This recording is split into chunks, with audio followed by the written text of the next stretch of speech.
Margaret and I both taught the Android course at UW, and we found that the first class, what? Okay, she wants me on the camera. I forgot about the camera too. So we found that the first class that we do, everyone has to set up the stuff, and we do it like this. We do a whole lab, and it turns out that's usually the toughest step for most people, is setting up the whole environment. And after that, a lot of the people, they could probably do this, online. But that first step, and then just taking that jump into it, it can be tough. So we thought we'd do a DDD code lab with this. So with that, Margaret's going to show you a demo of the whole, what the end result of what you're trying to achieve here is. And then we'll just do the code lab, and we will walk around and we'll help if you need. Just raise your hand. There's several coaches here who will all help you get set up. There is usually a lot of problems that happen when you start connecting all these pieces together.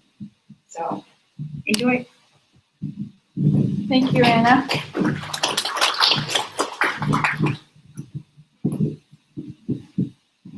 So there are also all the.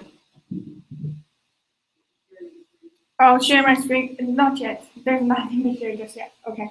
So there are also the GDG organizers in the back. They help put this together. And then also, can the coaches please stand up real quick? The coaches are probably in the back. Okay. So we have about 5 coaches. Okay. Great. So before I get started, everyone has access to the code lab, right? Yep. So how many of you are developers? How many of you are not developers yet? Good. Yeah, there's nothing you can't do, even if you're not a developer today. And how many of you are like web developers? Okay. How many of you are mobile developers, just not on Android? Okay, just one person. Okay, good to know the background. I'm going to share my screen. Oh, actually, I forgot to introduce myself. My name is Margaret. I'm an Android developer at General UI. I'm also an instructor at the University of Washington for the Android Development Certificate Program.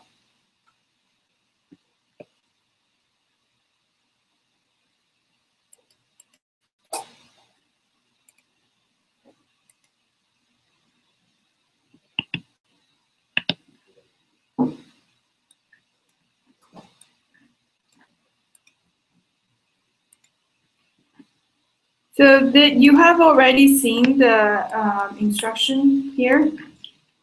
Yep. Oh, on Hangouts? Okay. This feels like back in class with different things to share. Okay, I'm sharing my entire screen now. Can you see now, Jason? Okay. What has just happened?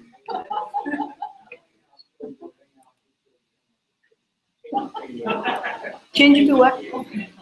Huh? Change it to my notes? Okay.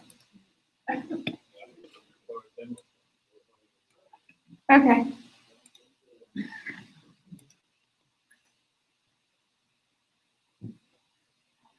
Okay, so we'll just walk through this quickly, then you can work on the code lab on your own. So the first thing is to install the JDK. How many of you already have that working? Okay, everyone already has that set up. And how many of you already have Android Studio installed? Everybody does. Great, that's good. Then we can just get started creating your first Android project. So to create an Android project, you can, if the Android Studio is not open yet, you can just click on Start a New Android Project. If projects are already being created, you can just click on that project. So to create a new project, you click on File, New, and New Project. And then you give it a file name. and then you have to enter this domain. This is basically a unique identifier for your app. So one day when you publish your app to Google Play, this has to be unique, okay? And then this is where your project is located. You just find a location on your computer and then give it a name. Because I have already created it, so it says project 2. It doesn't matter, I won't click finish at the end. I'm just walking you through. So on this screen, you will see these are the different modules. Today, because it's a first app, we will only create an app for phones and tablets. So one day, when you get really good, you can also create an app for Android Wear, or maybe Android TV, Android Auto, right? So today, we just choose phone and tablet. Over here, you will see that the default API level is 16. If you click on Help Me Choose, this is nice that Android Studio actually shows you the Android API distribution percentage. So it defaults to 16 so that you don't have to worry about a lot of the backwards compatibility issues. So just choose Jelly Bean 16, and then you can click on Next. This is the template for you to create an activity. So basically, activity is roughly corresponding to a screen in your Android app. So for this first one, you will just pick a blank activity, and then you will create your first app, okay? So if you click on Next and then Finish, this is what you will see, which is your first app, okay? The name is First Project, and then all of these will be created. When you first create a project, the view is under a Android view. So you can view it in the Android view or project view. So the main difference is that in the Android view, all the resources are collapsed. Because Android has different screen sizes, there are different drawable folders and different qualifiers for the resource folders, right? So if I toggle over to the project view, you will see all of these drawable folder. In this case, there's only one, but sometimes you also create like a drawable HDPI, XHDPI, etc. And then these are where your launcher icon is located. And then you can have these various resource folders. So when you are in the Android view, all of those are collapsed. So you will see the launcher icon. There's one file, only one name, but they're different in different folders. At the end, it says NDPI, XHDPI, XXHDPI, etc. So it's just a different way of looking at your project. This project view corresponds to the files. If you ever go through Finder in Mac or Explorer on Windows, in the project view actually will correspond to what the files actually located on your computer. Okay. So let's take a quick look at the key components of the project. Once you create a project, that you will see there's Android manifest.xml.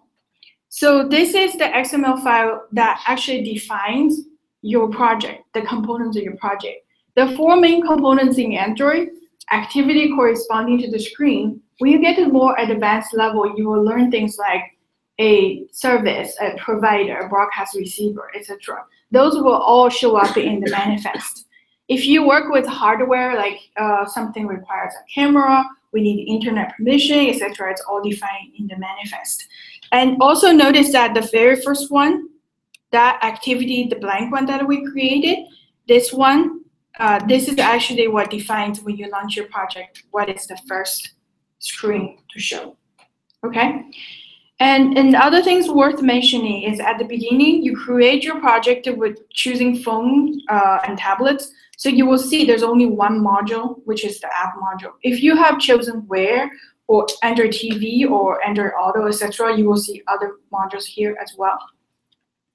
Inside of this module, some of the key things is that your Java code is located under source, main, Java, your package.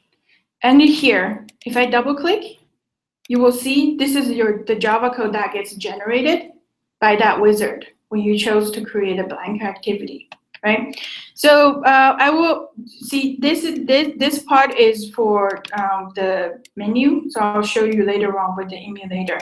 But it's in the skeleton code, you will see that it extends the app compatibility activity, and the main thing is the onCreate method. So Ender has a really complicated life cycle. So onCreate is one of the ones that when your app land on the screen, onCreate gets called. And then the setContentView is what actually creates the UI of the screen. And if you are using a Mac, hold down to Commands, click on this. It will navigate you to activity_main.xml, which is the XML that defines the UI of your screen. Okay, so how I got there is by command click, but you could have navigated through down here because I showed you the Java folder. There's also another res folder, which is the resource folder. And then you click on layout, you will see double click, activity main will also take you here. So for this one, so I showed you there's manifest, Android code, as well as the XML in here. If you click on Command Option L, it will auto format your code here for your XML that you can see. And to the right, this is a preview pane. You can zoom in to see your project here, as well as a couple of other features. For example, you can look at what your UI looks like on Nexus 6 or on a maybe landscape versus portrait, and you can choose API level as well. So this preview pane is pretty easy. It doesn't take care of testing on all screens, etc., but just for simple UI previewing, it's pretty nice. And then for the XML, you will notice that you have a text tab versus a design tab. So the text tab is for you to type in the XML, and then the design tab is for you to drag and drop. Right, so you can drag and drop a button. You can take that button and drop it on here. Okay, and then you can double click and change the text, etc. Okay, so that's how to create the first app. We're going to change the text inside of this one. So notice that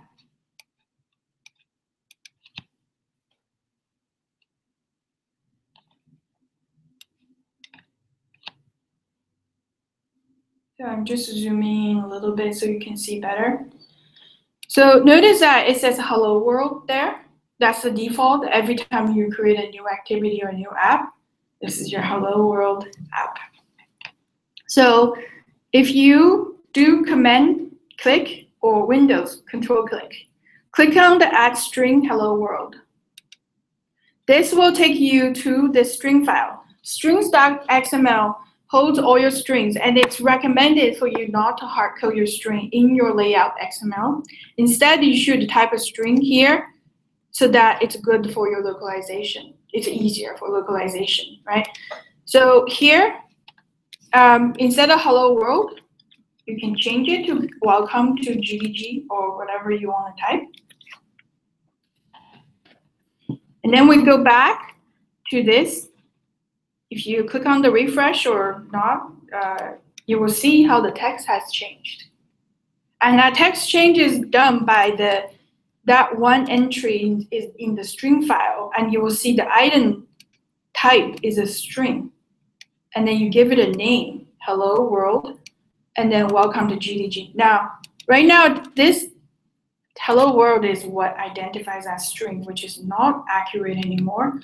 So I'm gonna just change it to be, I mean, it doesn't really matter, but just a good practice. I change it to, it doesn't have to match what your actual text is. So I just refactored that one to be welcome GDG string. Okay. So I will run this, and so that you can see it on the emulator. So I already have an emulator. I will quickly talk about the emulator. I have an emulator Nexus 6. This runs Android preview. I ran it before, so it says hello world. Now, I also have a device that's connected to my Mac. I'm going to choose the emulator so that you can actually see on the screen.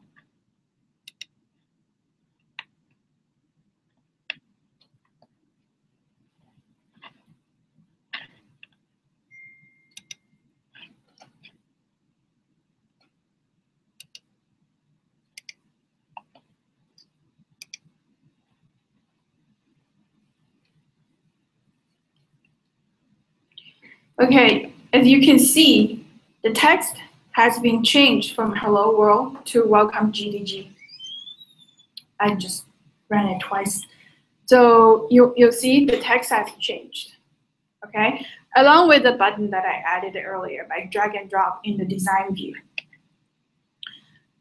So about emulator, how many of you have already created emulator in your Android Studio?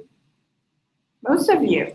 So I will go over real quick. If you click on this one, the Avd Manager, then you can click on the Create Virtual Device. Once you do that, in this case, we're doing a phone, so you can pick Nexus 6, 5, or 4, etc. If you create an Android Wear, you can pick Android Wear, right? So you just choose one, go through next, next, and then you will create that one emulator. To run an emulator, you can just click on this little play button to run it, or you can do that when you try to build the app. When it launches the choose device screen, you can choose which one you want to do, or you can choose to launch a new emulator here. Because I have a list of emulators, I can choose to launch a new one. You can also click on use same device for future launches. If you do that, you will not get prompted to choose a device, okay? So that is emulator setup. Also on Mac, to create a emulator and make an emulator run, you also need to install Hacksum. So the instruction is already in the Code Lab instruction doc. It will help you if you have problems. Okay. Now I want to talk really quick about the a couple of tools for debugging, etc. So when I run my app here, I can actually use this log down here. So for example, if you're in the activity, you click on typing log I, you give it a string. So this is for you to see the log in logcat, basically monitoring the log. I will just give it a string, main activity here, and then I can say uncreated called. We want to log your life cycle of the activity, because once you start developing Android app, you will realize it's really important to understand the activity life cycle. You know, the basic uncreate, unresume, etc. And so there are times you need to log the life cycle, right, where you are, something's called. So if you do this, and then if you run this, I see that I have already created a filter. This is how you create a filter. You click on edit filter, and then you can just change the name, and then you can say, okay, this is the log tag I'm looking for. You type in this case, I gave the log tag of main activity. I think I misspelled activity. Yeah. So activity. Actually, you know,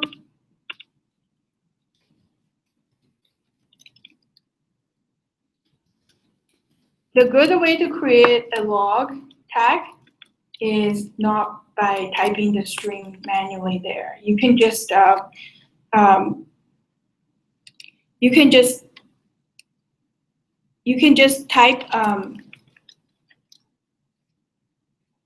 oh.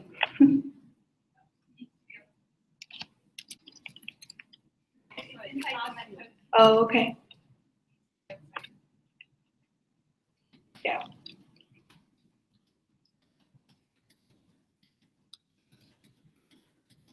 So you create the log tag here. It's better to do it this way. You find your main activity and you say get simple names, and then you put your log here instead of typing, because I just made a typo there.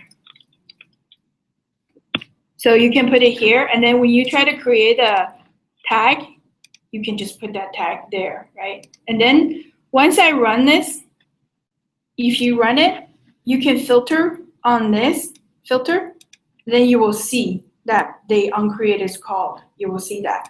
But if you take this out, no filter, you will see there's a lot of other messages over there in the log. Another thing I want to show you is the Android device monitor.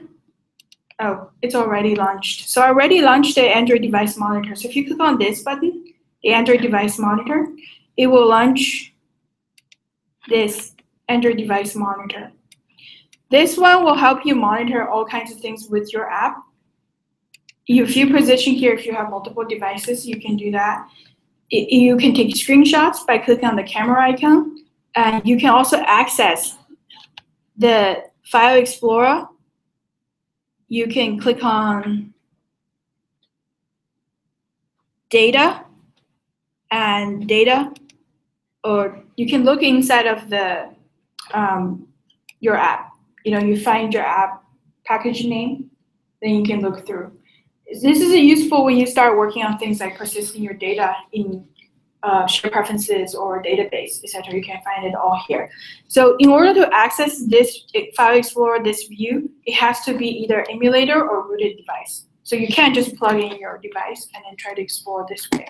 So speaking of devices, how many of you also tried out ADB, the Android Debug Bridge? So ADB is this tool. I will show you.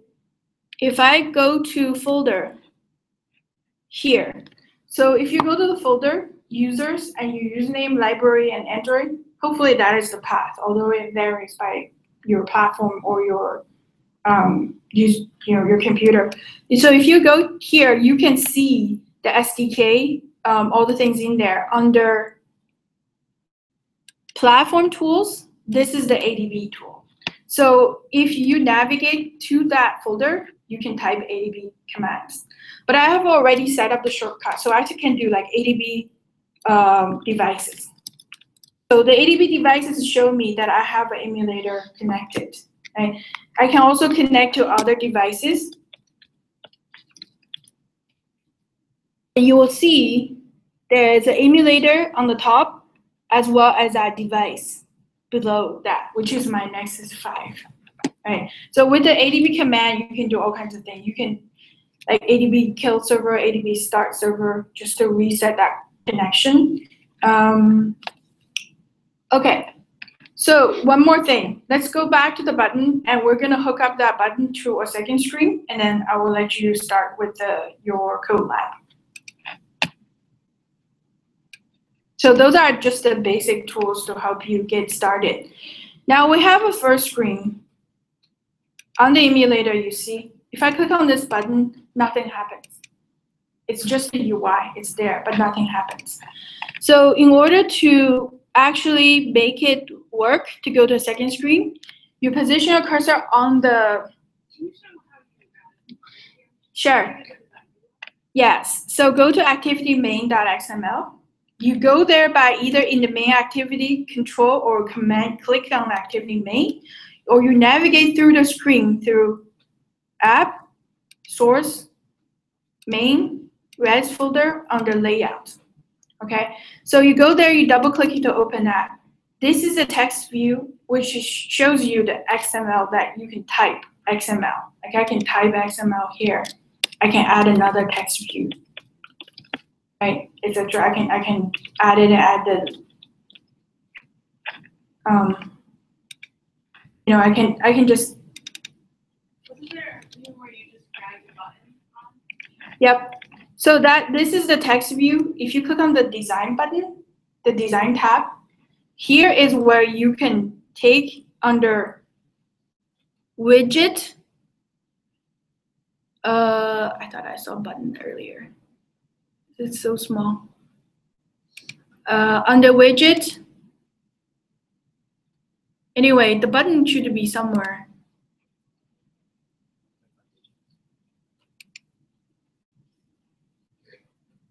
Yeah, right here under widgets. If you click on widgets to expand that, you take the button, you can drop it onto the screen. Okay. Notice that right now there's a rendering problem because when I type, I didn't finish typing whatever I was doing here. Okay. So if I go back here, you know, you will see a preview here as well with the widget that you added. Now I have two buttons. So I'm going to delete this button. Okay. So I normally don't use this. So let's try it. Oh, okay, actually it works. So here's the text. If you double click, you can say, go to string 2. Right? And then I give it a button called the button ID. It's okay. Right now I just call it button, that's fine. And then you will see the text has changed. Go to the XML text view, you will see that the text has changed from a button to go to string 2. Now remember earlier what I said about the best practice about strings? Put it in the strings.xml. I hard-coded it here. Now, how do we do this? You go to strings.xml. You will say string name, give it a name, button text.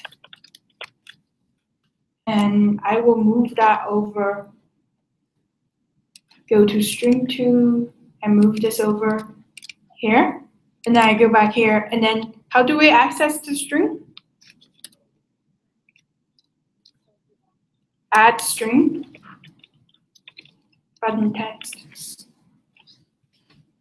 Now, if I zoom out, you will see same text, differences that we're using the referring to the string here. Okay. All right. So we have added that. Now we need to make this button become useful, even though we have changed the text. Now we're going to add a second string. Position your cursor on the package name. Right click, new. In this case, we're going to create a brand new activity. It's a blank activity. Okay. So when we create a blank activity, by default, a Java class will be created. The layout XML is created. Menu layout gets created as well. Okay. So I click on the blank activity. I will call it like string 2, activity 2. Okay. Notice this is a Java class. This is your layout. This is the title that shows up on your bar, your action bar, and this is the menu. Okay. So if I click on finish, oh, also you can pick a hierarchical parent. Here, I choose the main activity to be the parent. Okay. So I click on finish. Now, second string gets created. And this is what the second string looks like. And I'm going to change this hello world to be second string. Okay. I click on Alt Command L to format my text to just look a little nicer. Command click, go to hello world. Here, I'm going to change this to be second string. Just so that we know it's a second string. And I'm going to refactor this to be text second string here. And then I refactored that. And if you go back to activity 2, you should see this has changed, right? This is my second string right here. Now we need to connect the string 1 and string 2 together. To do that, you go to your very first string here, and you need to find that particular ID for that button, which is on the main screen.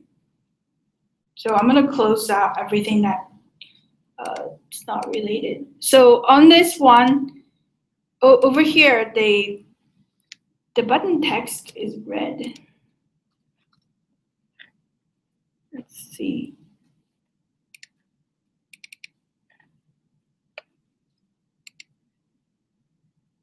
Oh, I don't know. The button text got.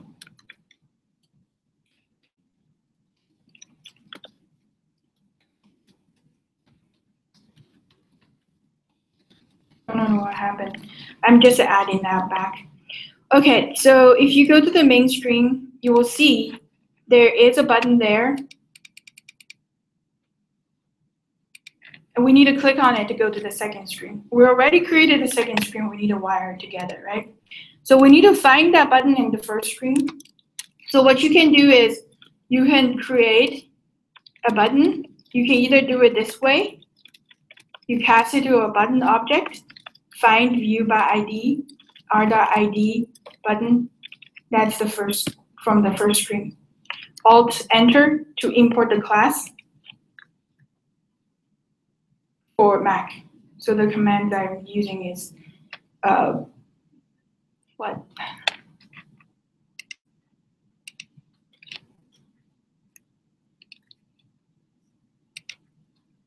So I have imported that in that class. Now you can reference this button by set onClick listener here. So you can either create a new onClick listener in here and handle how to go to the second screen inside of here, or you can alternatively you can implement the onClick listener here. So either way should work. And choose the view one, don't choose the dialog one. So once you do that, it will complain that it must implement the methods. So you can implement the onClick, like the methods down here. So I'm showing you two different ways of doing this. So let's look at the first way. I'm going to take away this onClick listener one. Okay, so I'm going to just reverse back to that one. Sure. Better? And I'm going to hide this. All right. So I removed the other one, the implement onClick listener. So we will do the onClick here. In Android, how you navigate through the strings or passing the data around is by using intent. Okay. So you will use an intent in this case.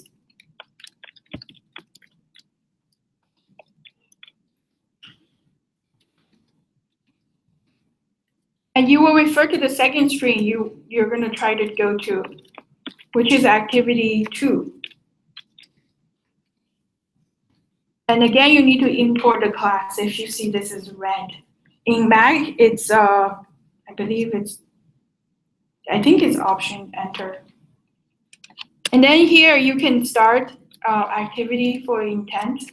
This will take you to the second screen because it's starting by clicking on that button. It will take you to the activity 2. So let's try that out, see if it works. Because right now, if you just click on this button, nothing happens, right? So let's try that. Are you showing that question? Yeah, I have a question.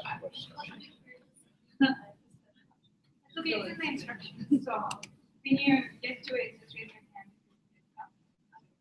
Yeah, I know I'm going through really quick. This was not really meant for you to follow, like follow me along. This is just to show you real quick. Then when you follow the instructions step by step, you at least have some context. And then later on, if you ask questions, if a lot of people ask the same question, I'll come and talk about it. Yeah? Is there another set of instructions somewhere? This is the same set of instruction, the code lab instruction. Is there a conceptual question, like you understand the concept?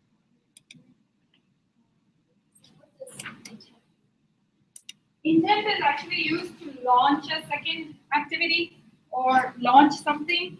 Intents are very broad though in Android. You can use it to launch an activity that you've written, or you can use it to launch somebody else's.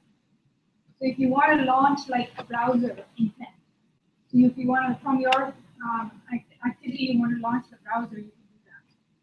But it's the same mechanism, whether you're launching your own activity or you're launching some other activity. So that's what the intent is. So intent is like the glue of activities, but beyond activities. When I talked about the Android manifest, I also mentioned like services and broadcast receiver, etc., other components. Intent basically is the same. We'll glue all the pieces in your app together, as well as, like Anna said, different apps together. Like in your Android app, have you ever seen this? Like you touch a piece of text or a phone number, your phone app launches, right? You touch an address, the map app launches, right? Or sometimes it has a chooser asking you, hey, which app do you want for me to navigate that address or view a picture, etc. That is all by using the intent. So intent is actually a very complicated subject. So for now, for this one, just remember this is how you go from the first screen to the second screen. And you can also put the data from the first screen to the second screen by using this intent to carry that string or integer or whatever to the second screen. Some simple data types. So yeah. Any other questions, or you ready to start the?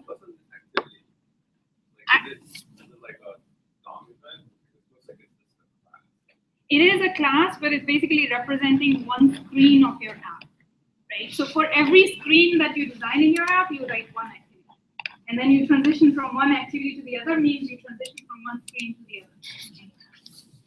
So the activity, as you can see here, the main activity is a Java class here.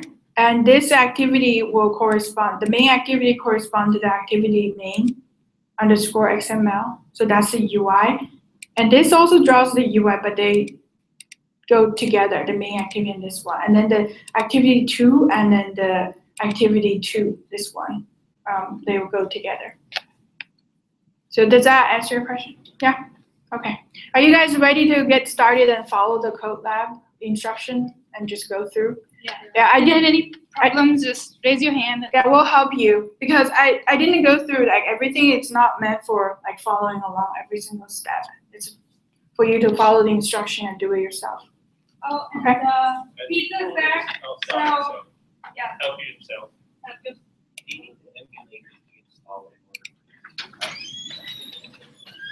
No, so one more thing, if you